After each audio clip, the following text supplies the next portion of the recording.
Hey, hello, welcome back to the Building HVAC Science Podcast, where Eric and I are out here trying to create more knowledgeable, better HVAC and building performance pros by introducing to new topics, new idea, new people. In today's episode, Eric digs into the fresh air myth with Sissi Liu. She's CEO and co-founder of Metalmark Innovations and is an active ASHRAE committee member. Sissi explains for us why outdoor air equaling fresh is really context dependent. Urban pollution, agricultural activity, and especially wildfire smoke can make outdoor air worse than indoor air. And because air quality is dynamic, she pushes for comparing indoor and outdoor conditions in real time and ventilating intelligently with attention to the energy cost of conditioning the outside air. Now they get a little nerdy on sensors and filters. Listen to the discussion. Hopefully it's illuminating. Sissi also contrasts filtration, mechanical versus electrostatically charged media, and describes the efficiency changes amongst those. And she highlights ASHRAE 52.2, Appendix J, which is loaded efficiency, and argues that this is for filters, and argues that standards, along with reporting practices, must evolve for wildfire realities. Some of the key takeaways we note: fresh air is conditional. Check the outdoor air quality, the AQ, and the indoor before cranking up ventilation. And consumer particulate measurement, PM sensors, can undercount the tiniest and darkest particles. Treat the data with caveats. All in all, a very interesting episode as Eric speaks with Sissi Liu about Beyond MERV, the truth about smoke, sensors, and standards. We hope you find this interesting. Hey folks, welcome back to the Building HVAC Science Podcast. Eric here. Bill Spohn is out today. Don't know where he's at, somewhere running around the countryside, working hard, I'm sure. But we're still going to have a great discussion. We've got a special guest, Sissi Liu, with us today. And Sissi, tell us a little bit about yourself, where you're from, how you got there, and what you're doing now. Because we got to talking a little bit before this, and you got some pretty interesting stuff up your sleeve. Hi, Eric. Thanks so much for having me on the show. It's so exciting. Yes, I am Sissi Liu. I am currently CEO and co-founder of Metalmark Innovations. We are a spin-out of Harvard University, and we've been tackling air quality related problems for the last 7 years. And before joining Metalmark, I have spent about 15 years of my career in climate tech, tough tech, commercialization, entrepreneurship, investing in that sector. So my experience is very much driven by my background of looking at different functions of markets and industries around sustainability. I come to this HVAC and air quality world with a slightly different view, probably from many of your listeners. But I'm happy to be here today and share what I have learned in the last several years about the topic of air quality and how it relates to buildings. Fantastic. We're happy to have you on here today. I understand you're doing some work with ASHRAE on a standard currently. Tell us a little bit about that. So I'm currently a member of a few ASHRAE committees. Obviously, I'm not here to speak on the committee's behalf. This is just me talking with you all. But yeah, so a couple of committees. One is SGBPC 44, which is the standard, the guideline around wildfire smoke protection inside of buildings. Another is we're developing guidelines for indoor air quality sensors, and also a member of a technical committee on particle, so PMs and PM removal and filtration and air cleaning. Fantastic. All those topics are things we love to dive into here, and I have the feeling we're going to get pretty deep in some stuff. So let's take a look at indoor versus outdoor air. It's often said in a lot of industries and a lot of places we hear when we bring in outdoor air into a building, the term fresh air is thrown around a lot. What are your thoughts on that? It's one of those concepts that I often get the hair on the back of my neck really stand up when people say that. And I'm like, fresh outdoor air implies that the outdoor air is much cleaner than indoors.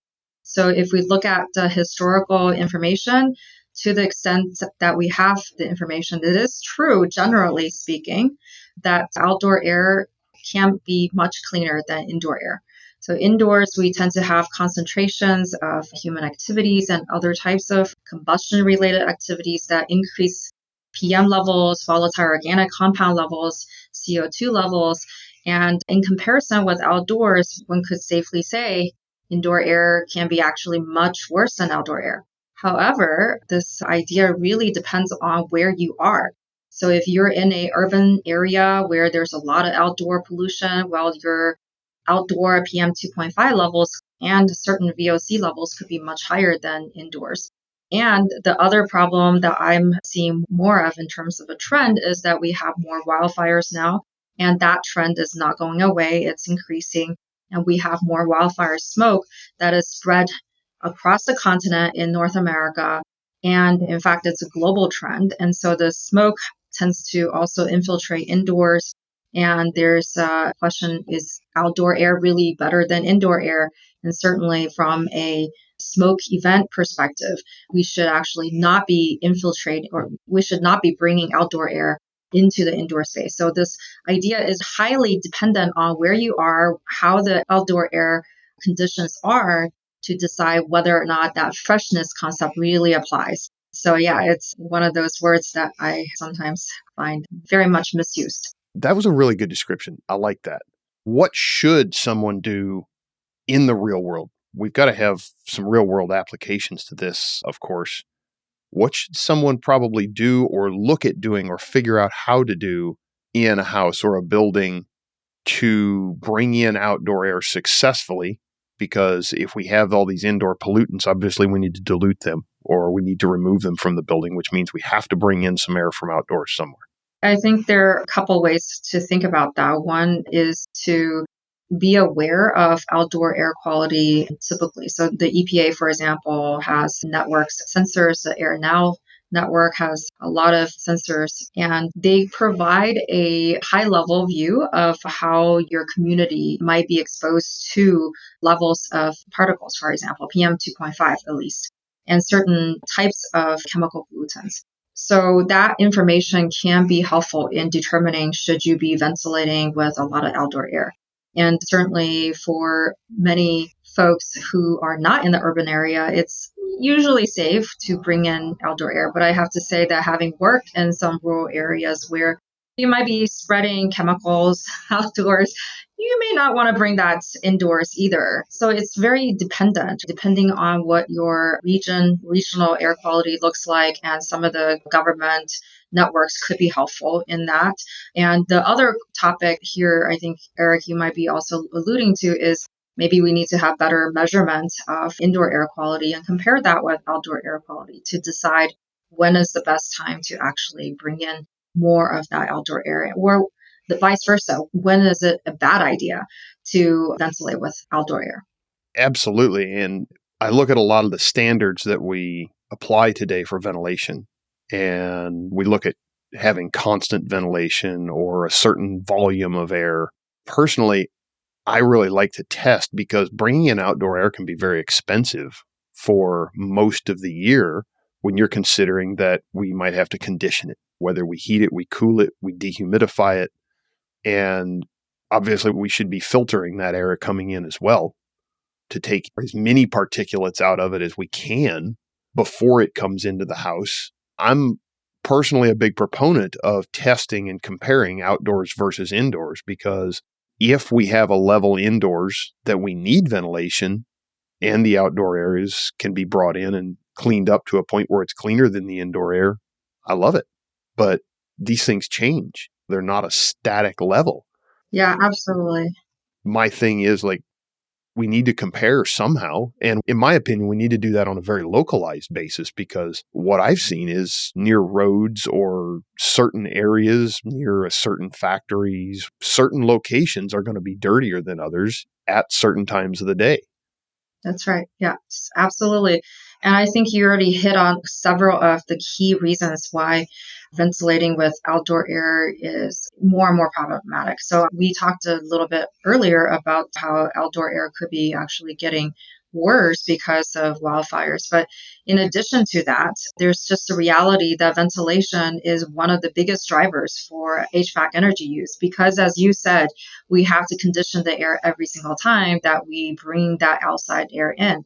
And I really like what you said about the other aspect, which is air quality actually is very dynamic, both outdoors and indoors. So there, when we actually have a well-sealed environment, let's say a green building certified type of envelope, we could actually keep those air pollutants in even more successfully. And so when we introduce other types of activities or even lighting, UV and whatnot, they can all accelerate the changes in chemistry of that indoor space. And what's also interesting is that outdoors, the chemistry and the particles and aerosols change very, very quickly as well. So, for instance, with wildfire smoke, we know actually that the particles that are formed from smoke, primarily they are ultrafine particles to start. But within a couple of hours, they start to really aggregate around the zero point 0.1 to zero point 0.3 micron particle size range. And at that size range, they travel across continent of the United States, from Canada from western part of the US to the East Coast, even crossing over to Europe. But the particle size doesn't change all that much. However, because of the fundamental chemistry, these are carbon-based aerosols, they change a lot with exposure to UV and other types of conditions in the atmosphere.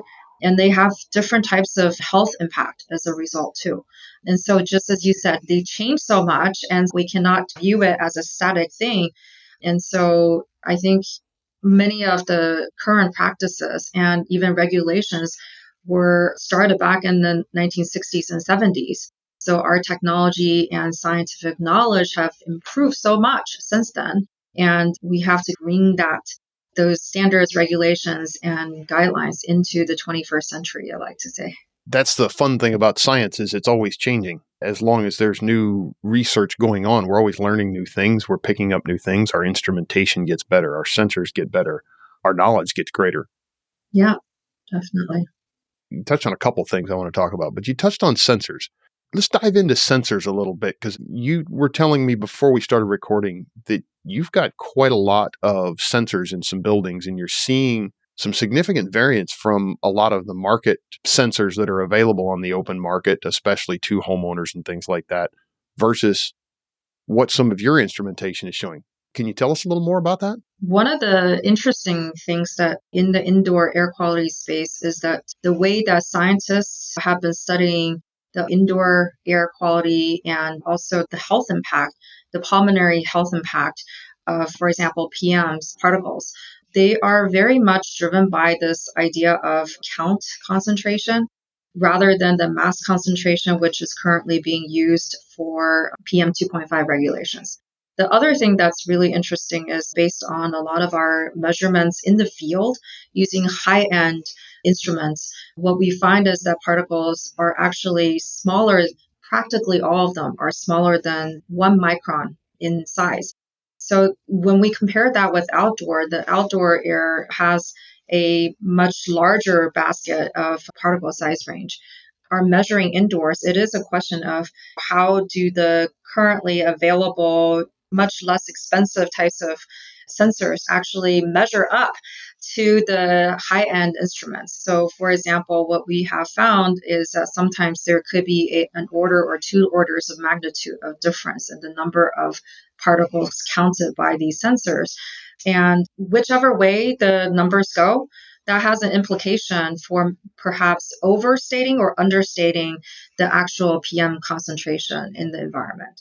And then by also taking some kind of count concentration, the number of particles in the air, and translating that into a mass concentration based on the mass of the particles, we can see a skewing effect towards the larger particle size range.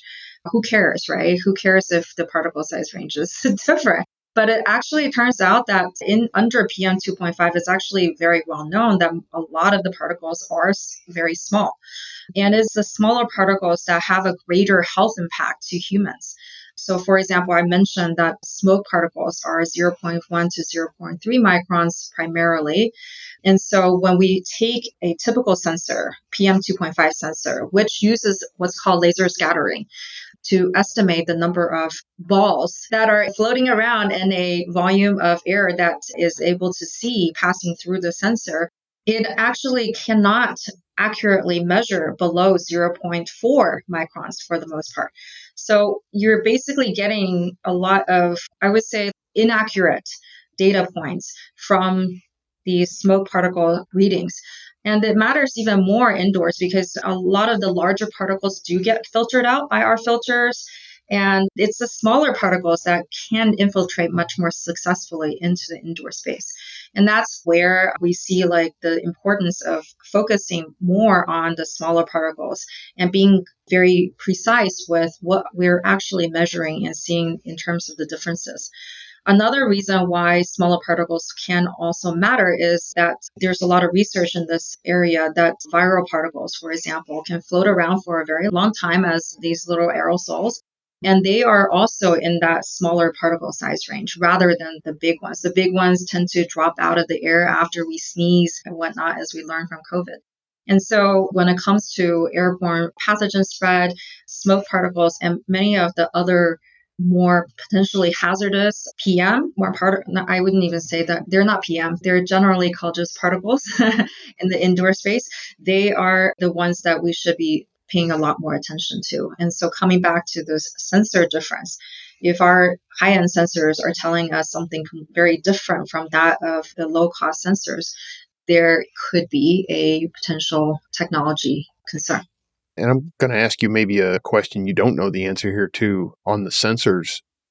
With the light scattering type of the laser sensor that we're currently using for a lot of the PM2.5 sensors on the market today, especially when we're talking about a consumer grade or a small commercialized sensor, can they sense all types of particles, or is there a difference depending on what type of particle at that size that they can sense? Are they missing some of them? Yeah, I'm not an aerosol scientist, but I have gotten an earful from those who are. So I can only say that how we measure traditionally for under the Clean Air Act, how PM 2.5 regulations became adopted. There's the concept of aerodynamic particle or PM, particulate matter measurement. And what the laser scattering measures is not necessarily the same thing as really measuring particulate matter. And that's why I was correcting myself earlier. But what the laser scattering really is doing is kind of assuming everything that it sees is some kind of sphere. And it has a sweet spot.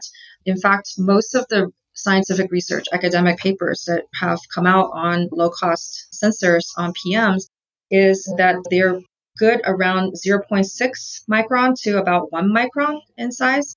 That is the sweet spot. And everything like, let's say 2.5, 4 micron or larger, it's actually terrible at. And everything below that is also really bad at. In terms of certain types of particulate matter, for example, a dark sphere, what's a good example? Like from vehicles, you might have ash or what is it called? Like smog or the diesel exhaust, the particulates. What is that word? That's just escaping me at the moment. But it's the idea that they're actually, is it called black carbon or something? Anyway, the idea is that they're so dark that the light scattering will not actually see them at all. And that is another problem, is that the type, as you were alluding to, the type of particle also, there's an implication for the accuracy of measurement of the current solutions. Does that make sense? Yeah, it does actually. And especially when you're thinking about using a light to look at a particle, we should be considering the type of particle. And it's, I'll be honest, something I really hadn't thought of before in that application, that those particles are going to be made up of different materials, and that material is going to react to that laser differently depending on the type of material. Right. If it's black, then it absorbs all the light. And so it doesn't get anything actually reflected back. And therefore, the laser scattering is not going to really register that type of particle. At least there's a lot of accuracy problems. My point is that everything below 0.4 could just be error. It's just a lot of uncertainty as to what that data actually means. That's a lot to think about right now. My brain is officially hurting for a minute here. Let me also say that I'm not trying to say that all sensors are bad. We shouldn't use them. No, I'm just saying that we should use them based on understanding that there are limitations to what the data is really telling us. And as manufacturers, we should be reporting the data in a responsible manner rather than saying, well, we are measuring PM 2.5, we're measuring them in terms of mass concentration, when perhaps there's a lot of uncertainty in what it is that we are doing. And so as consumers, on the other hand, we should use the information with some caveat as well. Well, that makes me think because it's challenging sometimes to put out all of the information as a manufacturer because it gets confusing from the consumer side. I agree. Yeah. That's a big challenge, and it's got to be something that's well balanced because trying to keep up with this as a consumer or as a contractor or as a practitioner, as a designer, man, it gets challenging out here. Yeah, absolutely. And these are all the challenges that I think for an organization like ASHRAE, which tries really, really hard, has very smart and responsible folks who try to do the right thing. They also wrestle with this. I think many other organizations that have touched upon the building space a similarly difficult time with it. But not trying to say, hey, don't use the sensors. It's just understand that there are limitations. And in the meantime, folks in industry should be thinking about how do we actually bridge that gap? What are some of the new technologies that need to come out to address the shortcomings of existing technologies? I like that. It's all part of an evolution of this as we learn more and then technology changes. Look at where we are today with buildings versus where we were 20 years ago or 30 years ago, or cars or computers. And it's all technology, it's all evolving, and it's all changing. Sometimes we make good decisions and sometimes we don't. Right. And beyond the sensor issue, we actually have been studying quite a bit on filtration. So we talked about smoke. And one of the first lines of defense against wildfire smoke is, according to ASHRAE Guideline 44, is during smoke events, let's seal up the windows and exits and whatnot to reduce that infiltration, turn down your HVAC, stop or significantly reduce ventilation, make sure you change your filters frequently. All of that is very workable and very good advice. One of the things that we have been researching on is whether or not the filters that we have available today, do they actually work against wildfire smoke? And that's the other big old can of worms that if you wanted to open, we can talk about. That's a big question, and it has been a big problem, as you've said, in the U.S. in recent years, or a growing problem in North America and across the world even. We're seeing more wildfires in Europe and other things like that. More and more people are getting affected by this. Let's talk about air filtration. And do we have filters that can actually pick up this wildfire smoke or other particulates that are out there? If we do need to bring air into a house, or air is obviously going to get into most buildings because all of our buildings leak to some extent. There are very, very few out there that are almost perfectly sealed up like a submarine or a spaceship or something like that. We did do quite a bit of study of comparing different types of filter media of a similar grade. So they're rated similarly in terms of the MERV rating, let's say. And there is a large difference between the different types of material available. So in general, filters for HVAC or even your air purifiers fall into a couple of categories. One is the mechanical, true mechanical filters versus the electrostatically charged filters. And what we have found is that the media itself, the ones that are mechanical filtration based, so you have the fiberglass or the polymer mechanical filter media, those do fairly well for smoke filtration. And if they are based on their MERV tested efficiency, you can estimate how well they would do with wildfire smoke. So it's not bad. However, this particular category is known to have much higher pressure on the HVAC system. And so you're going to see the complaints that people had during COVID actually upgrading to a MERV 13 filter. This is going to damage our equipment. It's going to shorten equipment life. It's a lot of energy cost. And then also during COVID and after, you heard people say, oh, that's not true. And actually, you can get MERV 13 filters that do really well, don't have any pressure increase. So why is there such a difference? And it comes down to that you have this two categories, the mechanical filters and then the electrostatically charged. The electrostatically charged filters are lower in pressure drop, much lower, in fact. They have very good efficiency to start because they are charged with static charges to help attract the particles as they come through. However, that charge wears out very, very quickly when it's exposed to something that is like wildfire smoke, because we're talking very small particles.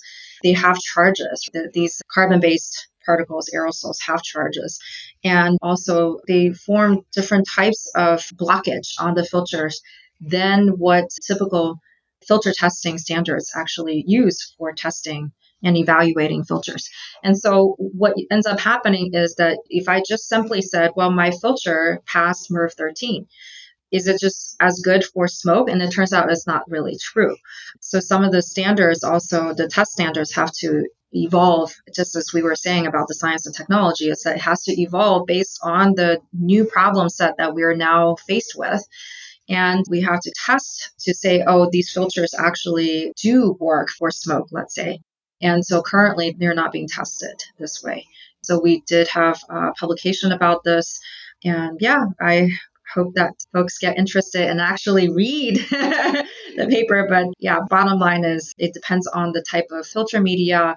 And it's not to say, again, I'm not trying to discount electrostatically charged filters. In fact, there are benefits to using it. They're much lower cost, they're much lower pressure, so easier to operate. However, do know that they could wear out in their efficacy very, very rapidly. We're talking like 1 or 2 hours rapidly when challenged with smoke. So it's important for industry also to start catching up to address this issue. So when we're talking about an electrostatic charge, and that was the time, wear out time was going to be a big question of mine, because you said a lot faster. Well, what is a lot faster? If a filter, say it's electrostatically charged and it doesn't get introduced to smoke, how long can an electrostatic charge hold up enough to do good capture rates? It depends on what the filter is actually filtering. If you're filtering a lot of dust, it actually does fairly well, although you still have a decline in efficiency over time, much more rapidly. In fact, mechanical filters go the opposite direction. Mechanical filters, when you put more particles on there, the pressure starts to increase, but efficiency is also increased. So the opposite happens for the efficiency with electrostatically charged filters. So the efficiency decreases. But as you have more particles on the filter, it starts to behave a little bit more like a mechanical filter. But we're talking at a much later date, and the efficiency could be much lower than that of a mechanical filter. So there are different mechanisms happening. There are 4 different ways that a filter is actually filtering out your particles, and that's the filtration physics and science. But when it comes to small particles, and what's interesting is also that a lot of it's generally known that filters have this most penetrating particle size. And that means that that is the size range at which it's the worst for filtering particles. And that size range is remarkably similar to the particle size range of wildfire smoke. Roughly 0.1 to 0.3 is where you find most filters worst at filtering. And that's where we find the most of the particles in smoke. And so if we were to focus on a problem to solve, that is one of the areas I would say. But you asked the longevity question. So ASHRAE 52.2 standard actually introduced Appendix J, which is meant to test for the efficiency of a filter after the loading of particles. So there aren't that many filters that are passing currently the Appendix J test. So that's for perhaps your audience interest to learn a little bit more about it as well. Yeah, so I'm not familiar with Appendix J. Can you tell us a little bit about that and what changed in that appendix? So ASHRAE 52.2 standard is the filter test method and standard for evaluating a full range of filters. And that's how you end up with MERV rating. And so generally you are using the same methodology to test them. And what is typically tested is what's called the initial filtration efficiency. So a fresh filter, we test it using the same method, and we see what percentage of particles get removed.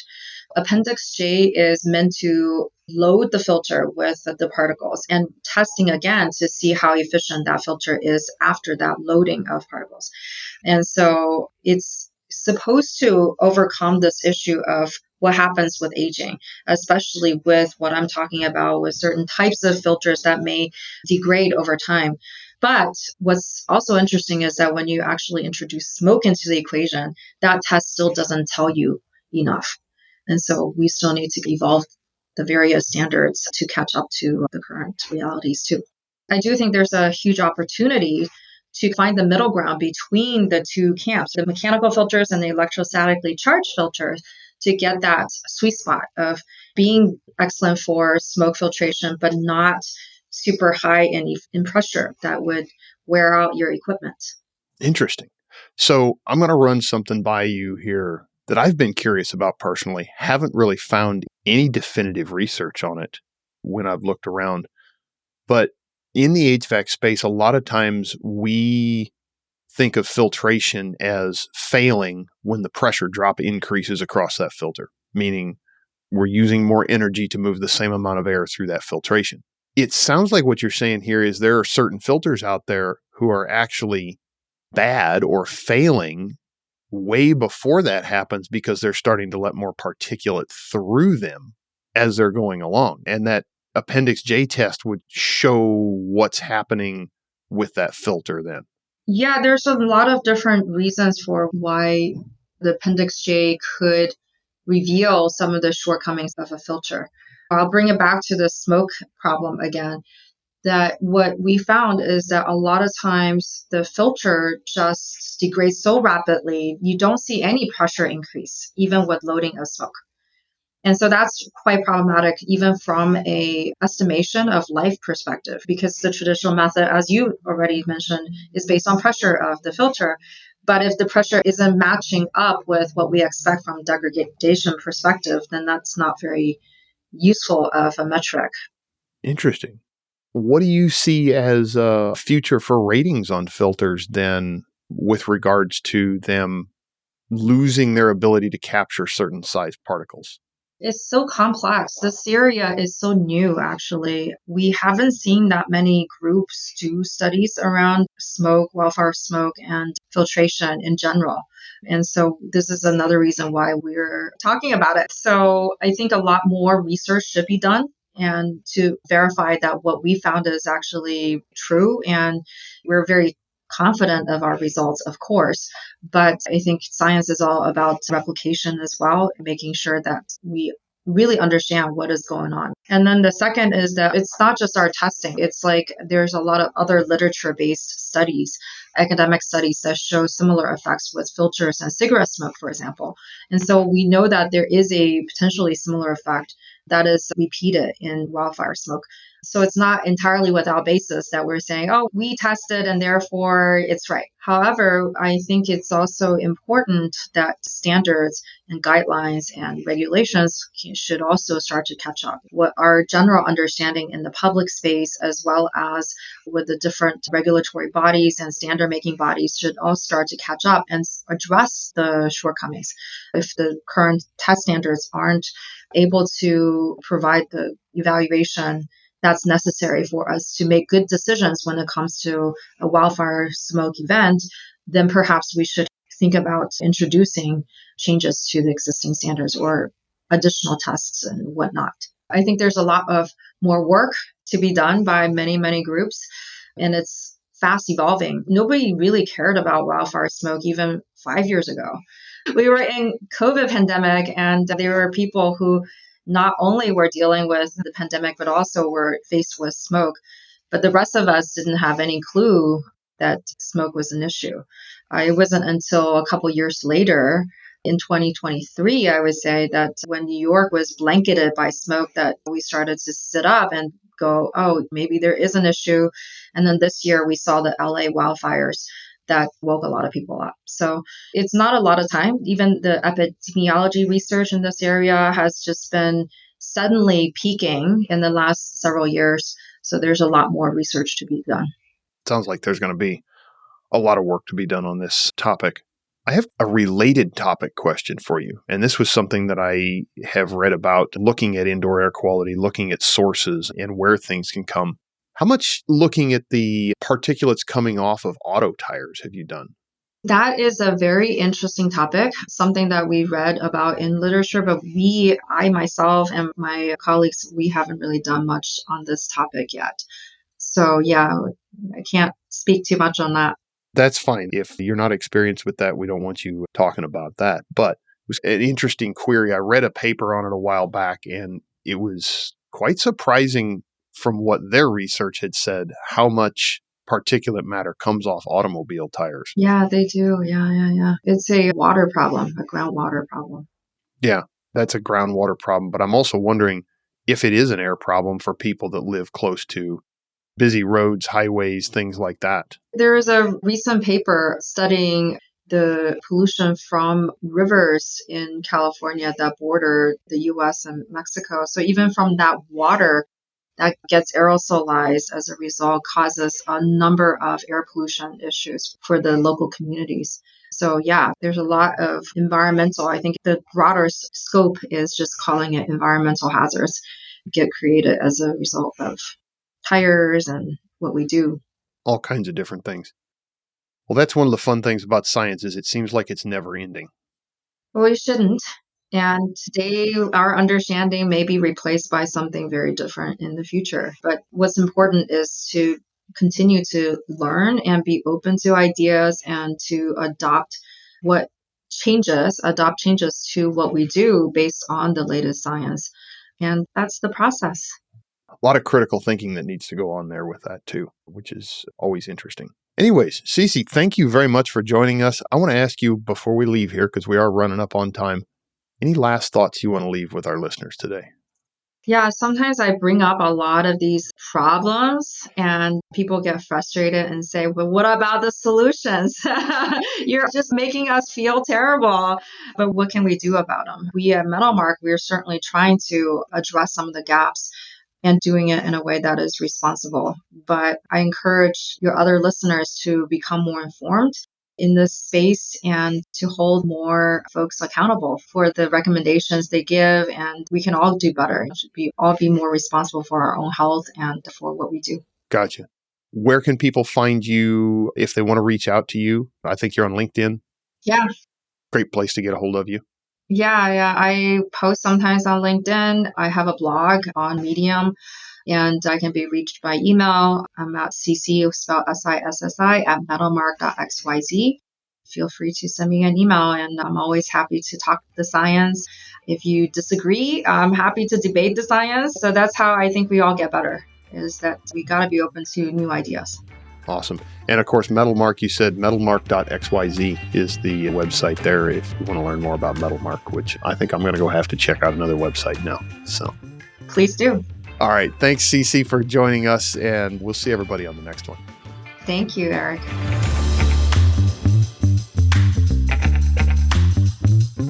Thanks again for listening to this episode of the Building HVAC Science Podcast. You can always reach out to us at marketing@truetechtools.com, TRUTECHTOOLS.com.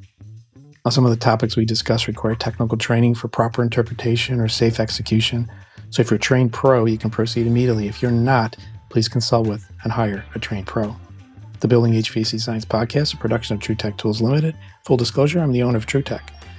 The opinions expressed are those of my guests, my co-host, or myself, depending on who is speaking, of course. If you're in the market for any tools or test instruments mentioned in the podcast, look at what TrueTechTools.com has to offer. That's TRUTECHTOOLS.com. You can use the offer code HVACBS for a nice discount. We hope you enjoyed listening to this episode of the Building HVAC Science Podcast, and you come back with us again in another week to hear what we have to talk about in the world of building science and HVAC. Take care.